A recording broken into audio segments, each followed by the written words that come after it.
Well, good evening, folks. Everybody, great to be with everybody, and great to be able to share at the end of the year here. So, I'm going to start by sharing my screen, and then we'll jump right in. And this is the as you can see, this is a end of the year industry update, and we called it hotel industry and recovery. Of course, we created that title several months ago, and obviously we were hoping there would be more signs of recovery, and there are some signs. So, but I'll go through and what we're doing this evening, we'll go through and give you a quick update and then have some Q&A and afterwards. So lots of opportunity to discuss the data and any other ways we can help you here. So let's jump in, and if everybody's ready to go. And if you have a question as I'm going through, I'll be showing a fair number of slides. I wouldn't mind if you unmute yourself, if that's okay, Elise and Craig. If people want to unmute themselves and ask a question when the data's up on the in front of you, don't hesitate. I don't mind being interrupted. Small group, and we're pretty informal. I think I know most of you. If we haven't met, my name is Steve Hood. I'm Senior Vice President of Research for STR, but I also head a program called the Share Center supporting hotel-related academic research and education. I'll tell you a little bit more about that, but I think most everybody in the ICE, we know each other. So good. All right, let's take a look. This is a graph here showing 2020 and into 2021, and the dark green shows the number of rooms open, and that's on the primary axis. So if you look in January, that dark green is at 100%. All the rooms that all the rooms in the system were open in January, but then you began to see a whole lot of room closures, and especially going in, you saw a drop in February. And now this is a total world number here. We don't often look at total world, but you see February, you see the drop related to the China hotels that were closing, and then of course going into April, you see March and April, you see that big drop as the rest of the world started closing hotels, Europe and everywhere in the world. And now that has those closed hotels have reopened, and you saw that in May and June, July, August, and slowly going back up. Now you do see, and I'll show this to you in a next slide, you'll see another dip in November and December a little bit, and I'll show you that, especially from a regional point of view. And then look at occupancy. Now, occupancy is the light green line, and that's the secondary axis on the right-hand side. So you can see occupancy if you think about a world number for occupancy, and nobody ever thinks like that, but if you thought about a world occupancy, that would be 60%, and that's on the right-hand secondary axis there, 60%. And you see in January, we're looking at an occupancy around 60%. This is daily data, and so you see a fair amount of fluctuation in there. But then you see, begin to see the dips in February, and then big dip in as we go into March. And if you'll notice, if you're thinking about a worldwide occupancy number, it went down to about 20% worldwide. Unheard of, never happened before in history, of course. And it hit bottom from a worldwide point of view in beginning of end of March, and then slowly trickled up April, May, June, July. And then what you notice in August, from a worldwide percent, it really began to plateau. So you'll see August, September, October, we're all sort of plateauing, but then you do see a double dip, or another dip there, sort of a second wave, and we'll go into more detail on that, beginning to head down in October, November, and you see sort of where we're at December, And of course, the big question now is where are we going to go for the rest of the year? Nobody's expecting any huge surprises, but then going into next year, where are we going? Of course, we're talking about vaccines now and a lot of pent up demand. And so a lot of different opinions in terms of 2021 and then into 2022. But the bottom line is this is going to take some time to work through. Now, here's more data on room closures. And as I share this, one important thing to emphasize, all this data that I'm showing you is available. Now, I may not cover your specific area of the world in detail. I know we have folks from the Netherlands, folks from Poland and Australia and all over the world, but any of this data we can provide much more detail to this data, and it's also available for research. So if you're interested in looking at if this sparks any kind of research idea that you might have, don't hesitate to reach out and say, hey, I was looking at that and I think maybe, I'd like some more data on Spain. And you'll notice Spain, if you look at the purple line here, and this shows hotel room closures, and we highlight a few countries here. Spain had probably the highest room closure rate from any country. If you see the purple, it went down in March and April.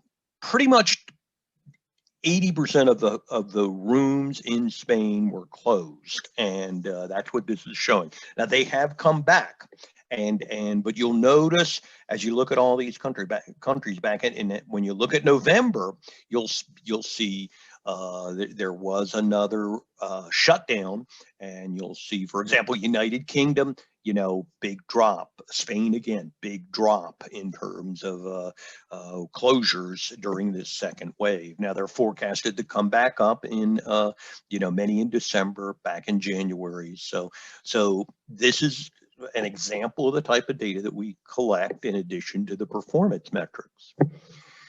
So sorry, somebody was having fun with me and sent me some Lego graphics, and here's the Grinch that stole Christmas. And so if you look, this graph is showing occupancy around the world, and the colors there we basically are showing it based on occupancy bucket. So the red is occupancy below 25%. The orange is 25 to 50.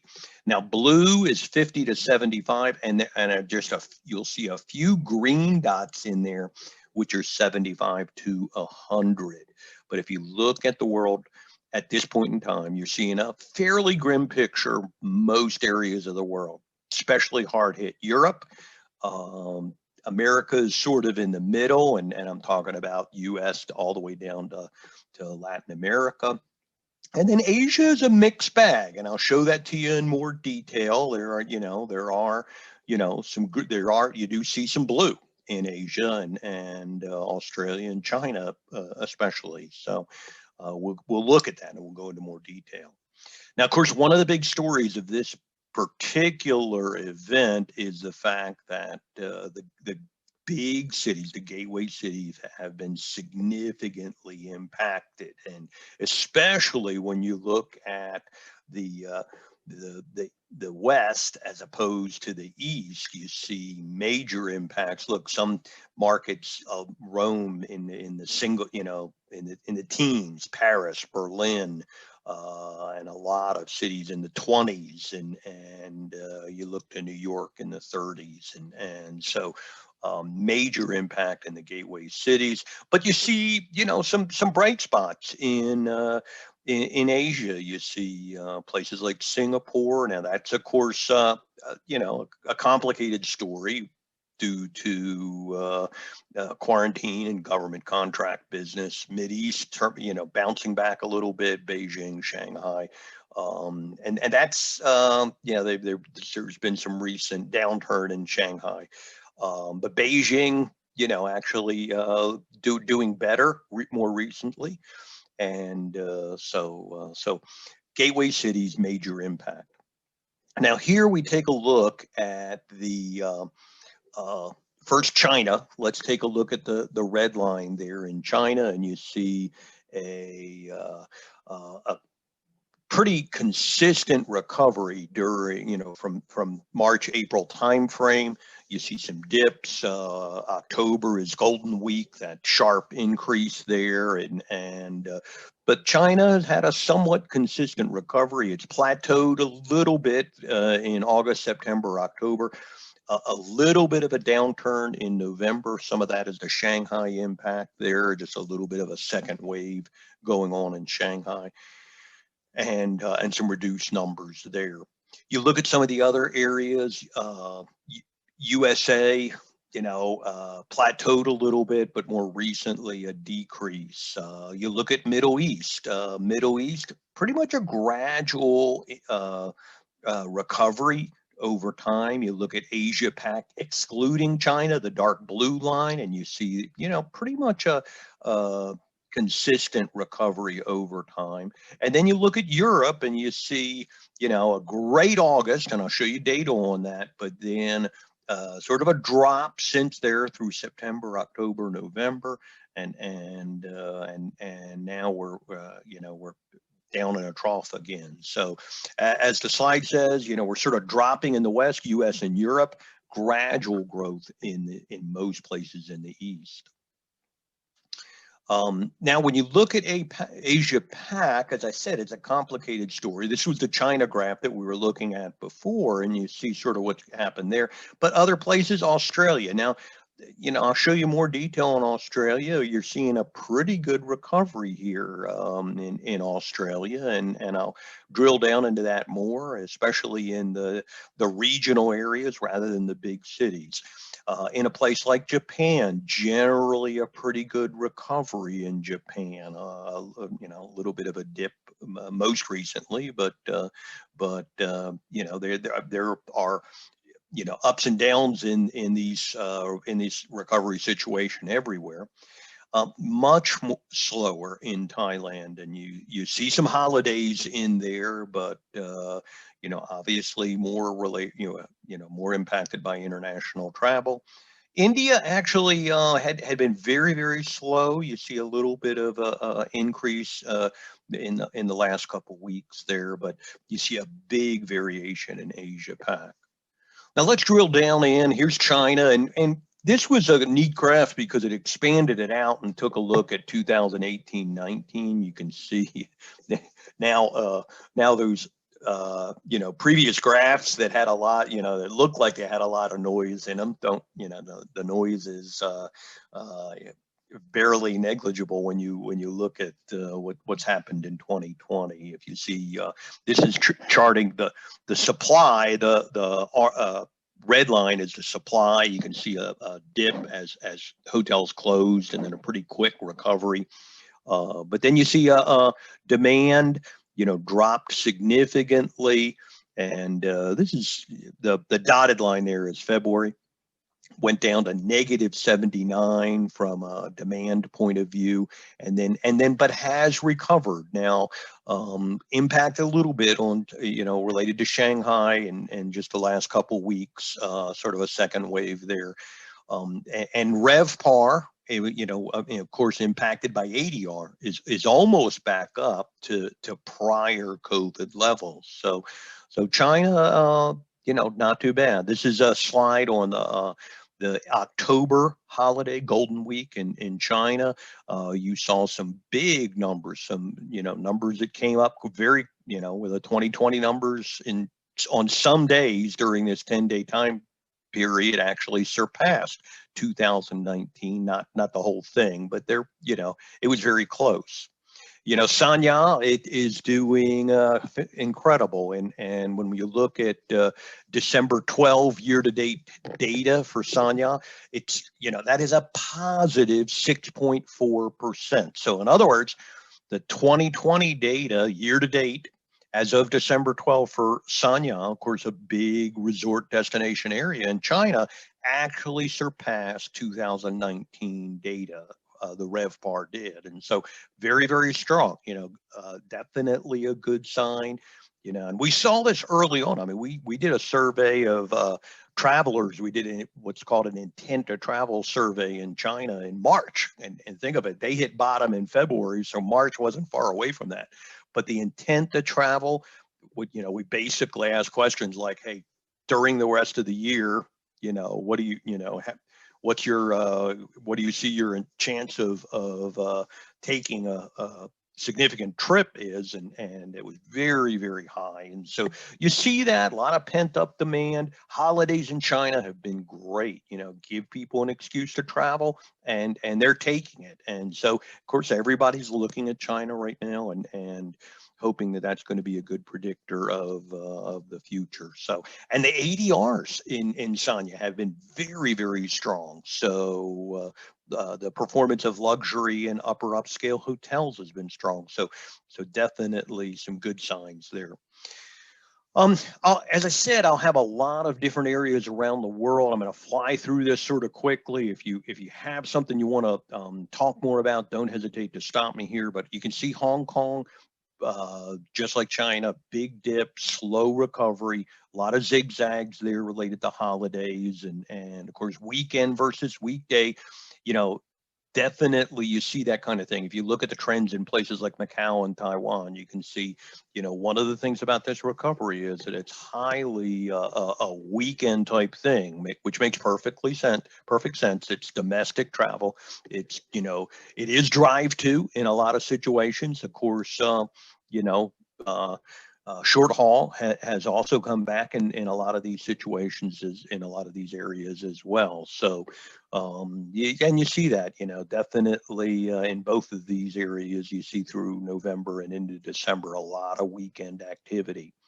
In Japan, you're interesting. They're actually going. They experienced a second wave in September, a little bit of a third wave in November, but seeing high occupancies, and the highest occupancy so far was just a weekend at the end of November in Japan. So a bit of a sign of recovery as well. So South Korea, again, a lot of weekend activity.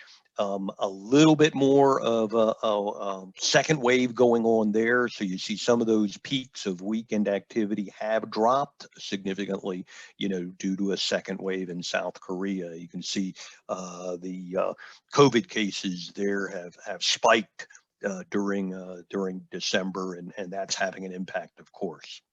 Indian Ocean, a lot of different trajectories here, as you can see, but Indonesia has been recovering, and if you're interested in more, I can show you more data on that. Bali has been significantly impacted. Of course, that's a international destination, heavily impacted by airline activity, but the regional locations have been recovering pretty well. And you see the Maldives and Sri Lanka. Sri Lanka, of course, really hurting, heavily dependent upon international travel.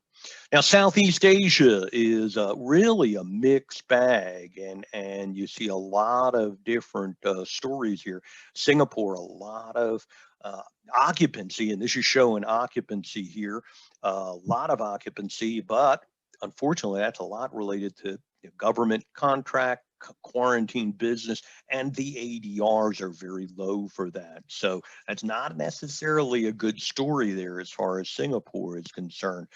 In the next sort of wave, you see Indonesia and the Philippines, and a bit of a mixed bag as far as demand is concerned, but sort of in the middle there. And then near the bottom in ASEAN is Malaysia, Thailand, and Vietnam. Now you do see a lot of weekend activity in all of those areas, and but again, that group, that sort of the group of Asian countries near the bottom.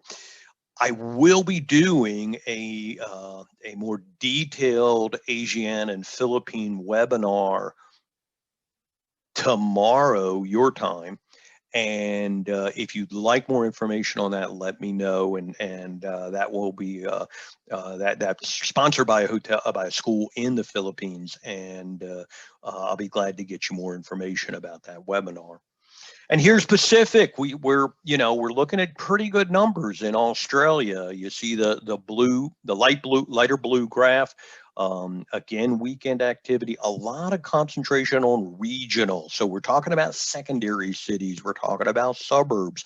And of course in the weekends we're talking about drive to resort type destinations, and so New Zealand right along there with Australia, and then slightly below that you see French Polynesia, and of course the most significantly impacted is Fiji, hurting a little bit there, but still we're seeing some fairly consistent, fairly high weekend activities.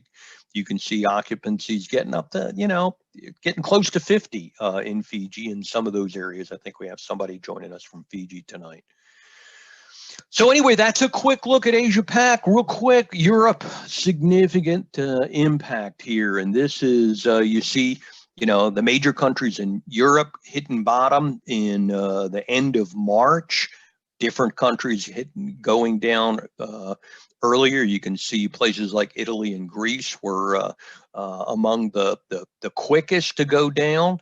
And but then look at the bottom, and this is occupancy. If you look at the bottom for some of these, countries was below 10%. And if you look at that, and notice one of the challenges in Europe was that these countries were at the bottom for a fair amount of time, April, May, June. So by June, pretty much all of these countries were beginning to see some increase. You'll notice United Kingdom, was not as significantly impacted as a lot of these other countries. So there was still a fair amount of activity in the UK, and I can give you more information on that during that time period as well. But you see, by June, most everything was moving up.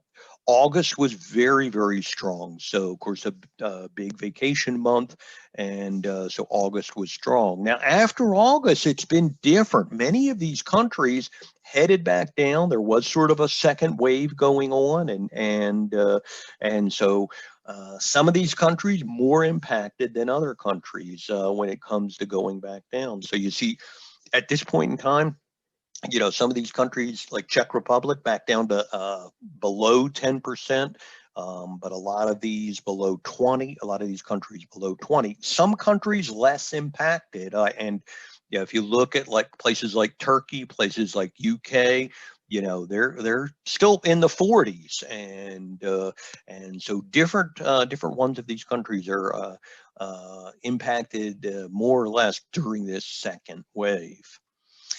So here we go back to August, just looking back in time, and you can see, remember those occupancy buckets. Wow, we're looking in August, we saw a lot of green and a fair amount of blue throughout areas of Europe. So obviously with staycations were the thing in Europe during August, and you can see a lot of people did that. A lot of people took advantage of that. But jump from August up to more recently, and wow, we're back to red in a lot of these areas, and so it's definitely back. Some of these countries, as I said, Turkey, UK, Russia, still yet to feel the impact of that second wave. So different trajectories during the end of the year here. But as I said, many of the countries back to single digits, and these are the ones that actually are most impacted during this particular time. Real quick look at the U.S. This is just showing the demand on a weekly basis in the U.S., the number of rooms sold. Now, this is sort of interesting because we correlate that with airline travel. TSA is the folks who man the airports, and they do checkpoint. So that light blue bar at the bottom is the TSA checkpoint. But if you look at the dark blue is the number of rooms sold. That's normally around 25 million per week. You can see that dropped down to below 10 million, and then it had recovered in the U.S. through April, May, June, sort of plateaued during July, August, October, but has been, heading back down. But there you see some decreases there in October, November, and then December is sort of back a little bit. You see the airline travel did spike during the recent holiday in the U.S., the Thanksgiving holiday at the end of November. This is a story everywhere, but in the U.S., you definitely see the story as you do everywhere. Luxury upper upscale hotels most impacted. From a location point of view, it's the urban hotels that are most impacted. These are the big cities in the U.S. Look at it, none above 50% occupancy. On a normal time period, all of these would have been above 50% occupancy. And look, many of these big cities below 20. And when you look at group business, look, this is just tragic. No surprise, though. Conferences, events, all canceled, heavily impacted by this, of course, and most all of these big cities are below 5% group occupancy, where normally they would be in the 20 to 30% range. But that's going to take some time. Obviously, that's in a economic downturn like this, the group business will take time. They'll begin to come back next year in 2021, and then should be back in full storm by 2022. And that'll be sort of the final step of recovery. From a recovery point of view, this is going to take time. We're looking at getting back to demand levels, not in 2022. It's going to take time. We'll be in 2023 before we get back to demand levels in most areas of the world. When it comes to, ADR recovering and RevPAR recovering, it's going to take 2024. We're projecting to get back to those levels. So again, let us know if there is any area of the world that you'd like more detail on. Please let us know. We do webinars on a regular basis around, for areas around the world. They'll focus in on a specific area like Eastern Europe or Scandinavia or whatever, and so you can find those on our website, or just drop me an email, shood@str.com, and I'll be glad to get you more information. This is a presentation I did for a school recently, and if you'd like this, drop me an email. I'll be glad to get this to you. It's one of the misconceptions in a time like this is that every hotel in the world is negatively impacted, and that's just not the story. There are bright spots in the storm. So in this presentation, what I did was I covered these bright spots. We had close to 20 different bright spots. And by bright spots, I define that as a group of hotels that are outperforming another group of hotels, a different group of hotels. And lots of examples, I shared many of them during the presentation this evening. Smaller versus larger cities. Suburbs are doing better than the central business districts. Lower class hotels better than upper class hotels. Weekend versus weekday. Transient versus group. Resorts, small destinations. I mean, there are resorts that are doing really, really well in this area, but it's different than normal. It's, I joke about it in the US. It's not Miami Beach, but it's Myrtle Beach. Now, no kid outside the US has ever heard of Myrtle Beach, but it's a small beach type destination. And the outdoor areas, parks, national parks, been tremendous business. My daughter works at a high-end resort near a national park, totally booked, and they're doing gangbusters. But hey, in a place like that, people feel more safe. You get out, you walk in the woods, you commune with nature, and it's easy to social distance when you're in the woods. So there are many areas that are doing well, and that's it's important for our students to know, and also for them to understand if they're getting ready to go look for a job soon, that that it may be a different place to go than they had been expecting. So just like a lot of these hotels, think about it, a lot of these hotels are having to reinvent themselves. If I have a big meeting and event hotel and there is no meeting and event business, I've sort of got to reinvent myself. Weekend getaways, domestic travel, So just like the hotels are having to reinvent themselves, students are going to have to do that in some cases as well. But there are bright spots in the storm and reasons to be optimistic. So let me know if you'd like more information about that. And this is a presentation I did for a school recently. So let me know. So that is it for the data. Let me, I think Q&A is at the end. So let me run through a couple of these quick slides and throw out a few opportunities to help. And then we'll turn to the Q&A time and then be able to talk through and answer any questions. First of all, data for research. Of course, that's a major emphasis of what my program does, the Share Center does. We make this data available for academic research and also for use in the classroom, student projects and such.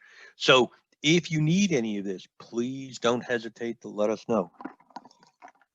We can provide data for any user-defined group of hotels. So if you want to say, hey, I'd like to compare Manila performance to Cebu to Davao, we can easily do that. We can provide you data for stuff like that. So any kind of research project, you're welcome to ask for that, or just give us an email. We'll be glad to brainstorm with you.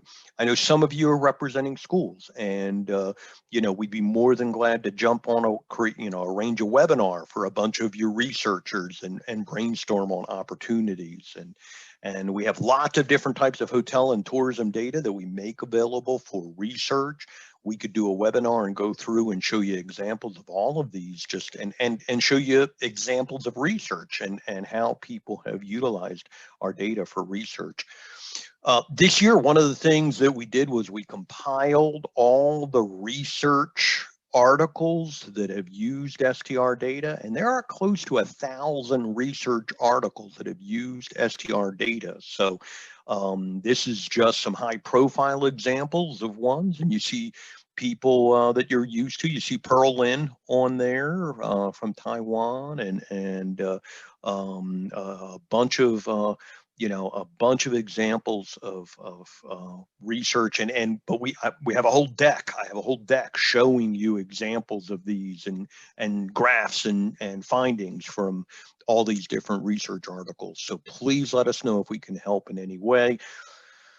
I created this slide during the COVID event and say, hey, the opportunities are just countless. There are and that little graphic behind the text in this slide is a iceberg, and so when it comes to research, we're just looking at the tip of the iceberg. There are so many opportunities, and I mean, group transient business and comparing what's going on now to, this is something that came up in a webinar yesterday I was on, comparing the recovery now, looking at what segments of the industry will recover quickest versus slowest. Compare that to last year and look at this year and try to make predictions there. All kinds of possibilities when it comes to research. I'm more than glad to do a detailed webinar for any school talking about research opportunities. So please let us know if we can help with research. Most of you know we have certifications that are related to analytics that we make available for the schools. The CHIA is our most popular. We did cross 27,000 2 months ago. When it comes to CHIA, that means 27,000 students, industry professionals, and professors that have been certified. If you're not doing the CHIA and you want more information, you can offer that in your university. Last year, we launched the CATA. It's a Certification in Advanced Hospitality and Tourism Analytics. It built upon the CHIA, and a little bit of information about that. Very popular. We've trained about 400 professors so far. just since last year, we've certified 600 students and industry professionals.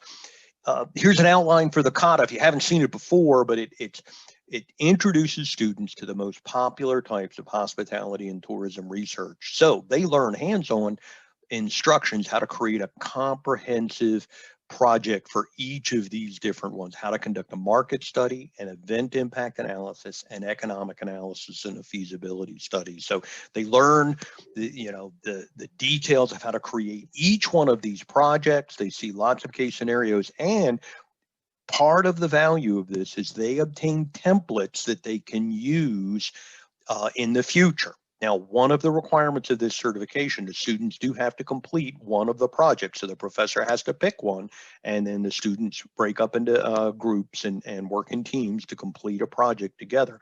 But they get the template for all of the projects. So they use the template to complete the project that the professor assigns them. But when they go to work, at a consulting firm or a hotel company, they have all those other templates that they walk in the door with. So when they interview, they pop open their laptop and say, hey, here's the project that I did last year at Blue Mountains, my university, and that blows the socks off the interviewer. But then when they show up and they have all these other templates, and when their new boss asks them, hey, can anybody do an event impact analysis? Oh, hey, I have that. And they just obtain the data, copy and paste, and they look like a rock star. So part of our goal is to make your students look like rock stars. And when it comes to big data analytics, that's a great opportunity for them to stand out. We're helping schools with virtual internship alternatives. If you have challenges because students' internships are dried up, please let us know. I'll show you what we have done with schools. Competitions, we had a great competition. We finished up 3 weekends ago, 50 teams from all over the world.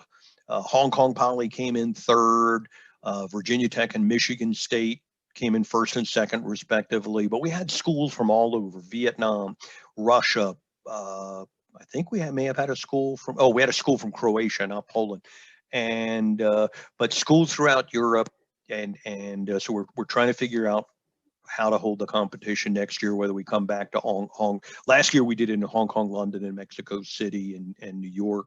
This year we did total virtual. So those are just ways we help. That is it for me. I'm gonna stop sharing my screen and then come back to y'all and see if we have questions or if I can help in any way. Elise or Jane or Craig, can we open it up for questions? Is it possible for me to see everybody, or? I can add everybody as a panelist if you'd like to see everybody. I thought it just might be more personal. And everyone, I mean, let me do that. Sorry, Craig, what were you going to say? No, I was going to say if that's possible, because it's a relatively small group, so it'd be great to get people visible, and certainly open up the microphones. Steve, whilst Elise is doing that, that final slide of there's bright spots within the darkness, that's fascinating. I mean, that's really interesting. Do you have any opinion on why the lower class hotels, as you termed it, are performing better than the higher class ones? I mean, I can understand the sort of full service versus no service, sort of we can understand the difference there, but what about the low class versus high class? Yeah, no, we're seeing that consistently in almost every country in the world, and I think it's it's a little bit more the mid-scale and economy hotels are attracting the type of business, more blue collar type traveler. For example, interstate travel, and so We're seeing that more. Of course, they've been more impacted by, when it comes to healthcare workers and quarantine type situations. They're typically using those mid-scale groups of hotels rather than the higher end hotels. Right. So it's been great when we've seen, there have been times, especially during the holidays, and we've seen this a lot in China, where the upper upscale and the luxury hotels have spiked during some of these big holidays. So I think that really points to some of the pent up demand, and hopefully we'll see more of that as we move into the next year. Yeah, no, what really came through is what a complicated picture it is, because as you say, in Singapore that appears to be doing well, and then you're saying, yeah, but that's government contracts and that's not necessarily good. And then in your answer there that it's blue collar workers potentially linked to sort of NHS workers or health workers sort of also sort of being accommodated. It's a really complicated picture of what's going on in each nation. So exactly. And occupancy is just so different than it used to be. I mean, it's like you really have to look at it carefully, and you have to look at the ADR along with that. And as I said, it's not easy. I'm of course doing a quick surface overview of the entire world. So I'm more than glad if anybody is interested in drilling down and looking at their particular country in more detail. I mean, UK has been a real interesting scenario, just looking at all the different areas. If you remember, early on in things, you saw those pictures coming out of Bournemouth of the beaches just mobbed with people during the midst of a pandemic, but you've seen a lot of drive to weekend spikes. The bank holidays during the UK have just been gangbusters, giving people an excuse to travel. I mean, we're all pent up in our homes, I can't get out. And so, I'm hoping that as the vaccine is more readily available throughout the world, I'm hoping that 2021 domestic travel is gonna explode.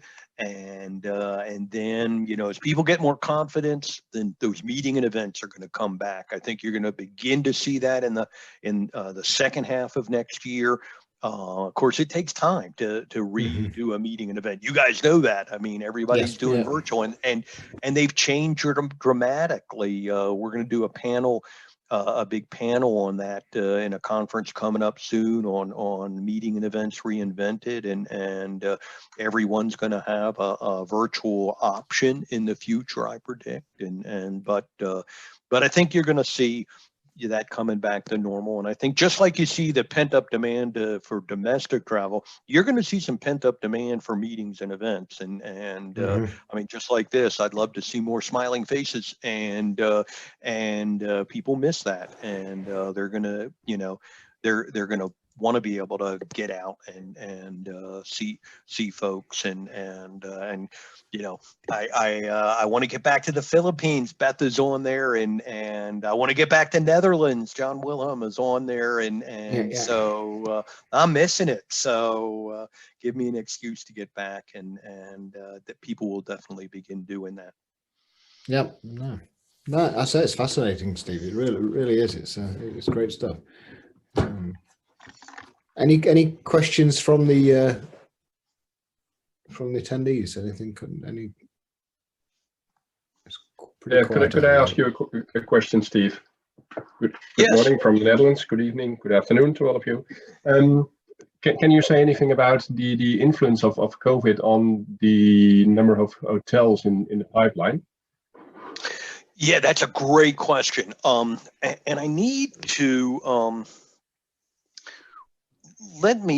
We have a deck on that, and it's sort of a work in progress. And let me come back to that and show you more details. But just to go into a little more detail there. The pipeline, of course, is the number of hotels that are either under construction or in planning all over the world. Interesting. It's always this way, I think. If you think about the economic downturn in 2009, the pipeline reached a peak at that point in time. It was, I think 2000. Oh, I forget the exact number, but it was a pretty sharp peak, and it grew pretty quickly in 2009. And then as we're going into that downturn, of course, the unfortunate thing is you have all these hotels in the pipeline and getting ready to open at some point in the near future.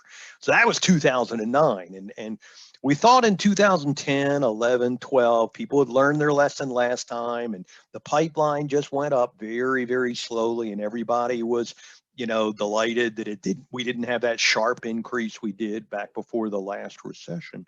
But wouldn't you know it, by 2020, even though it went up slowly, it still got back up to that same peak level. And then we have COVID. And so now, we have hotels that are closing, we have occupancies at all-time record lows, and we have hotels that are opening in the midst of that. Well, generally what we're seeing, we do see, now we track all that, and we track, there are two things that a hotel can do in a pipeline. They can defer, in other words, they take their open date and they move it back, or they can abandon. Now, typically there's not as many abandonments if they're already under construction, but if they're in planning, they could say, not a good idea anymore, and we're going to cut our losses and just abandon. So we now track that. We have always tracked abandonments and deferrals. So what we're seeing is there's less abandonments and deferrals in this particular cycle than there was back in the recession cycle. So I think there's more optimism that things will, bounce back, but it's going to take time. So, I'm not exactly sure, I understand the lower amount of abandonments and deferrals this time, but, it's interesting. We're seeing hotels open in the midst of this. And of course, when a new hotel opens, it does have a bit of a advantage of being the new kid on the block, places that people haven't tried before. So, but that would be it'd be really interesting to study that. And we could study,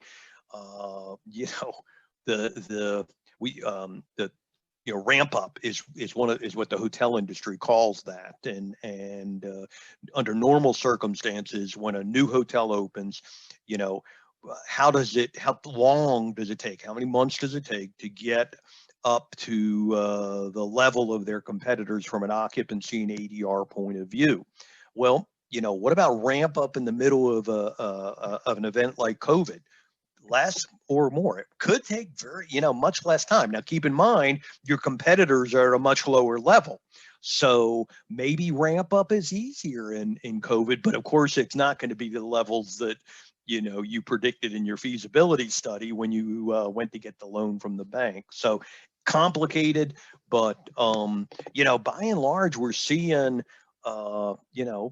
things are opening, and it's not as bleak as you might think, but I'd be glad to drill down and we could look at that more in Europe. We could look at that more in the Netherlands as well. And I knew there was a fair amount of activity going on in Amsterdam. Amsterdam has been significantly impacted. And that's one of the things I'd love to, drill down, and maybe we could do this. I'd hope to get back to that Netherlands research symposium last year. Unfortunately, that was one of the first events that got canceled due to COVID.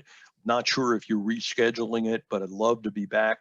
And that would be a fun thing to drill down and look in more detail in the Netherlands for sure.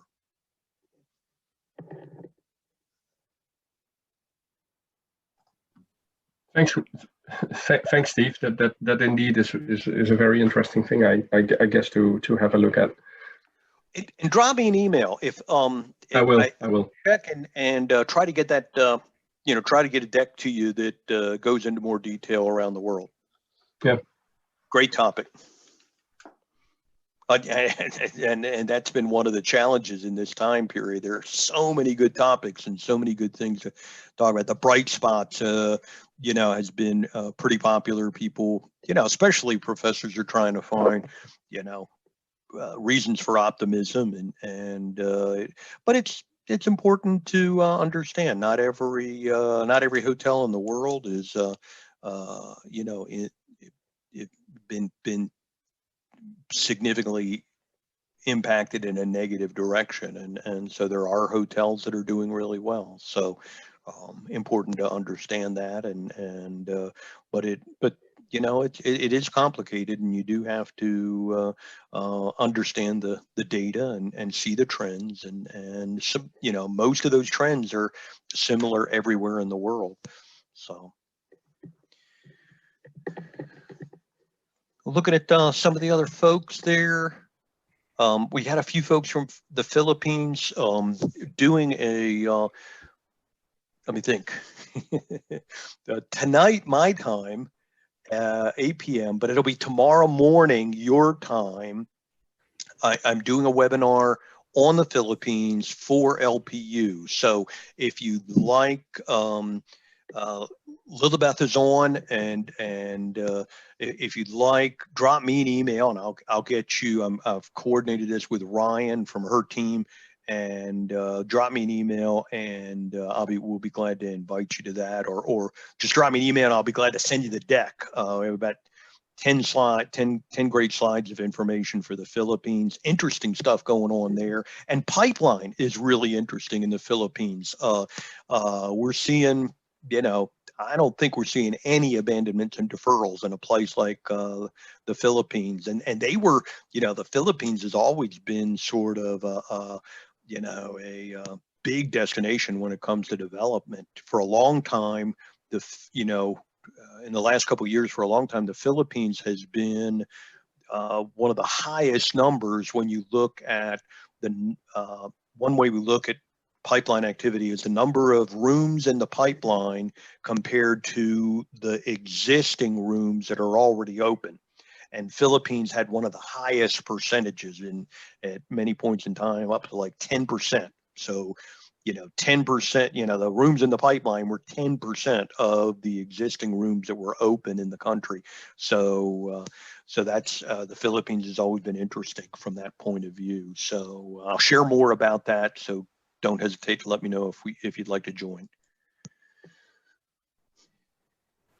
Can I ask a question? Yes. Okay, very interesting trends that you have shown us. How do you think these trends are going to impact the employability of students who are qualifying, who are finishing off their educational degrees in the next few months? Yes, good question. And I think, you know, that sort of goes back to, you know, something I was saying before. And if it really depends upon the student and their area of focus. If you have a student that was focusing on meeting and events and group business, that student's going to have to reinvent themselves, and you know, because nobody's going to be hiring this year when it comes to meeting and events. There, you know, it's going to be more marketing, you know, weekend getaways, and you know, a little bit more creative. Obviously, we're big into the data and analytics, and I think at a point in time like this, it's critical for people to understand the data, and that's definitely a selling point. Unfortunate occurrence during this downturn is some of those analytics folks. Yeah, obviously, and every hotel company has gone through layoffs, and so there are situations, I think, where the students are going to be able to come back into situations like this, where perhaps you know, somebody doing that job was laid off, you know, this year, and they may be able, you know, if you think about the employer, they may be able to come in and do that job more economically than the person who had been doing that job before. So important for them to be able to, you know, have those skills, demonstrate the as much as experience as they can from from internships and be able to prove it, be able to stand out. From an analytics point of view, that's one of the reasons we're trying to help schools like yourselves provide hands-on experience to the students, so when they walk into that interview, they can prove it, with a certification or with, projects that they've done, and so they can walk in the door and look like, or at least, the stuff they've done look like the same quality as what had been done by real employees there before. So, but it is complicated. It is definitely a bit of a challenge, but I think the big thing is the optimism that things will return and come back strong in 2021. As I said, I would predict that domestic travel will come back strong in 2021. You'll begin to see some, business, not business, but meeting and events activity at the end of 2021. And then, but I think you're going to see an explosion in 2022. I know a fair number of the schools that I've talked to have been creative in those areas. Many schools, are offering a sort of a flexible master program where if you were graduating, in 2020 or in early 2021, here's a flexible economic way for you to spend one more year in school, come out with a master's program to look even more impressive, and then you're graduating in the end of 2021 or in 2022. Many schools have put something like that together. Some of them have made it even applicable, and I've worked with schools in Switzerland that have actually, related some of it to leadership in a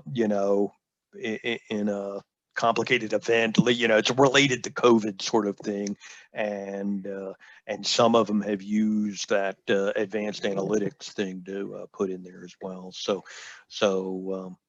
just some ideas there, and other people on the line may have other suggestions as well. I think the word that you're using very often, and I've heard probably most often, is flexibility, Steve. And what I identify from this in terms of the future for students is just this need to be flexible. And I think, given the complexity of what you described, I think also the ability to look at data, understand data, and use data, not only in terms of research, but also in terms of my career. I mean, it's genuinely, from what you've identified here, students could look at this and say, well, there's no point me focusing on this area for the next year or two, but maybe this area, it looks really promising, so like you say, the domestic tourism's, outdoor pursuits and outdoor tourism, there's key areas that students should be able to identify and say, well, okay, I wasn't intending to look at that, but that's got to be worth considering, because that's the growth area. So using data, as I say, not just for personal research, but for their own futures, I think real smart students should be encouraged to do that, definitely, because there's clear trends there. Yeah. I mean, that's a great one. Outdoor tourism. I mean, people may not have even thought about that as a focus before, but now all of a sudden, think about it. The Cotswolds, are booming on the weekends, and that's the same place. Same thing going on everywhere. If you look at, name a national park in the U.S., weekends you're seeing gangbusters, and a lot of these areas aren't prepared for that. So you have a student walk in who understands, how to take advantage of that and how to capitalize upon that in terms of group, in terms of small group business and weddings in the woods and things like that. And there are definitely some opportunities there. I know there are some schools that had been their focus. A school like I'm on an advisory board for Colorado State University in the Rockies, and that has always been their focus. And so you know, gosh, school like that, if anybody's interested in reaching out, they would be more than glad to make arrangements and do things together. And but think about that, you know, more locally for all of you, and look for those types of opportunities. Give your kids a semester at a place like that, just to have a focus on something like that, and lots of opportunities there. Yeah, fantastic.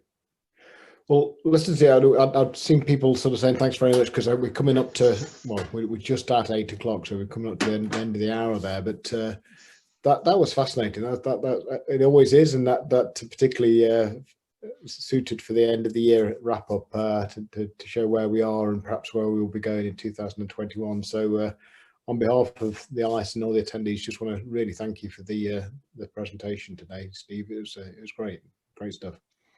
Absolutely, and drop me an email if you need anything. shood@str.com.